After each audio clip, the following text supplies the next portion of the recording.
Good morning, students of class 3rd. So, today we are going to start with our worksheet of chapter number 7, that is saying without speaking. So, first we have select the best option. First, person who talk through actions are A. Deaf, B. Dumb, C. Both deaf and dumb, D. None of these. अब वो person जो कि कैसे बात करते हैं, actions के through बात करते हैं, तो वो कौन होते हैं? बोथ डेफ एंड डम. वो डेफ भी होते हैं और डम भी होते हैं. Next, in dash the hands and face are use to convey feelings. A dancing, B singing, C running, D walking. कौन सी चीज़ है जिसमें हैंड्स और फेस का यूज़ किया जाता है फीलिंग्स को कन्वे करने के लिए? So the answer is dancing. In dancing the hands and face are use to convey feeling. तो डांसिंग में हैंड्स और फेस का यूज़ किया जाता है फीलिंग्स को कन्वे करने के लिए. Next, deaf and dumb person understand what another person is saying by. जो डेफ और डम पर्सन होते हैं वो दूसरे पर्सन को कैसे समझते हैं?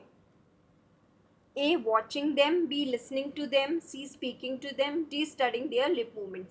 So कैसे एक दूसरे को समझते हैं? By studying their lip movements. Lip movements को study करके. Next, if a child's favorite toy has fallen down and broken, he will be A. Excited, B. Angry, C. Sad, D. Afraid. अगर किसी बच्चे का फेवरेट टॉय नीचे गिर जाता है और टूट जाता है तो वो क्या होगा? So he will be sad. वो दुखी होगा. Next, deaf and dumb children are taught dash in schools. A. Body language, B. Sign language, C. Lip language, D. None of these.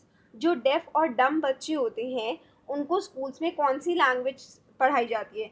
So they are taught sign language. So deaf and dumb children are taught sign language in schools. Now next we have true false. Children who are 6 months old express themselves by crying. अब वो बच्चे जो 6 months old होते हैं वो अपने आप को रो के एक्सप्रेस कराते हैं. सो ट्रू, वो रो के अपने आप को एक्सप्रेस कराते हैं. Next, a child who is afraid of dogs will be excited on seeing a big dog. अब वो बच्चा जो कि डॉग से डरता हो तो अगर वो एक बड़े डॉगी को देख लेता है तो क्या वो एक्साइटेड होगा? सो फॉल्स, वो एक्साइटेड नहीं होगा. Next, in schools we can learn many things from each other. School में हम एक दूसरे से बहुत सारी चीज़ें सीख सकते हैं. सो ट्रू, हम एक दूसरे से बहुत सारी चीज़ें सीख सकते हैं.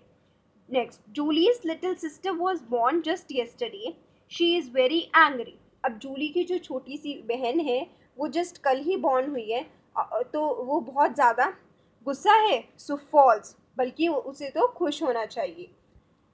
माई deaf sister will never be able to sing well because she cannot hear the tune. अब मेरी जो डेफ सिस्टर है वो कभी भी गा नहीं पाएगी क्योंकि वो ट्यून को सुन नहीं सकती है. So this is true. Next, fill in the blanks. Most of us can dash and dash. तो हम में से बहुत से लोग कैन हियर एंड स्पीक. हम में से बहुत सारे लोग सुन भी सकते हैं और बोल भी सकते हैं.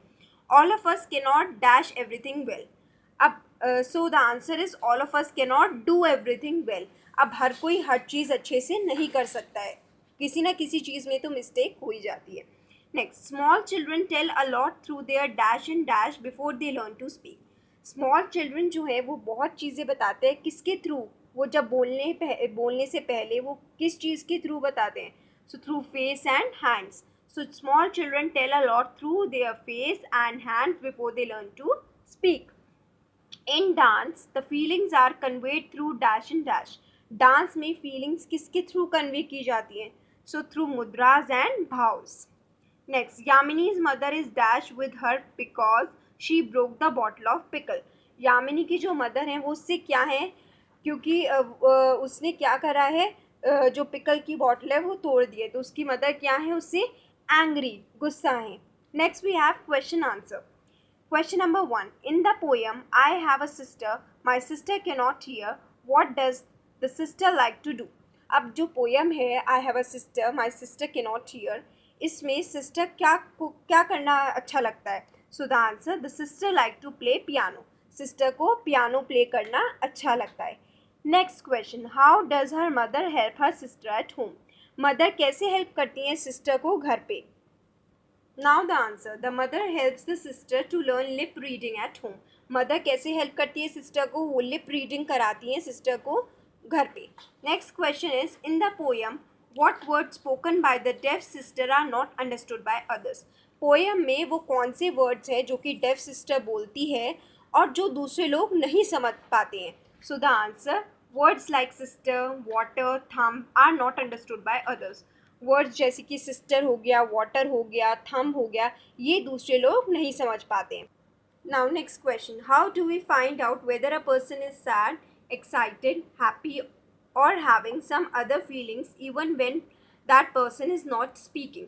अब हम कैसे पता लगा सकते हैं कि कोई पर्सन दुखी है, एक्साइटेड है, हैप्पी है या उसको कोई और फीलिंग वो कन्वे कर रहा है जबकि वो पर्सन बोल नहीं पाता है? So answer, by looking at someone's face and his expression we can find out whether a person is sad, excited और हैप्पी. अब हम किसी के फेस को देख के या उसके एक्सप्रेशन को देखते देखते हुए हम ये पता लगा सकते हैं कि पर्सन सैड है, एक्साइटेड है या हैप्पी है. Now next question, explain how the game दम शराज इज प्लेड. अब हमें बताना है कि जो दम शराज गेम होता है वो कैसे खेला जाता है. So the answer, dumb charades is played by enacting something only with actions and facial expressions without speaking anything. Others are required to make out what that person is trying to enact. अब dumb charades जो है वो कैसे खेला जाता है? जब आप कुछ इनैक्ट करते हो एक्शंस के थ्रू या फेशियल एक्सप्रेशंस के थ्रू बिना कुछ बोले, और दूसरे लोग जो हैं वो क्या पता लगाते हैं कि आप क्या इनैक्ट करने की कोशिश कर रहे हो. So children, complete the exercises of this chapter in your notebook and thank you children.